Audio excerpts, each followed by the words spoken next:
gian kim gần đây lại ta thu khát ngày xuân đi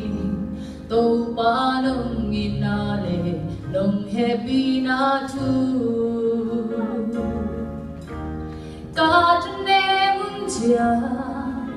dày ta thăng nông qua đi dù lễ gian khen đầu nào bằng nghìn nông kê ni sim lệ tiếng đó tiếng ăn lệ tuổi nông kia ni tên quan xin lòng dù yên nông xích khi cả lung lên hung chia cả xiang nông ngông đi dù lễ gian khen đầu nông ít na lian hi nằm bên ca cung bay nằm bên ca hôn bay nằm bên ca lâm bên na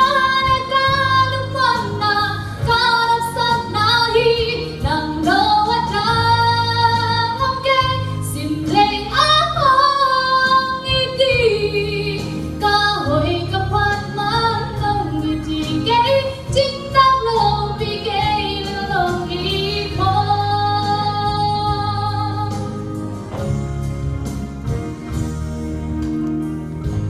mi tên ông nó khi đến hôm bang bay mã lệ tàu ba na ang lung sung ka không ngoan na hi cả khasia chung chia lung lung na nang qua đi dù lễ gian khen đầu na hoy na lian hi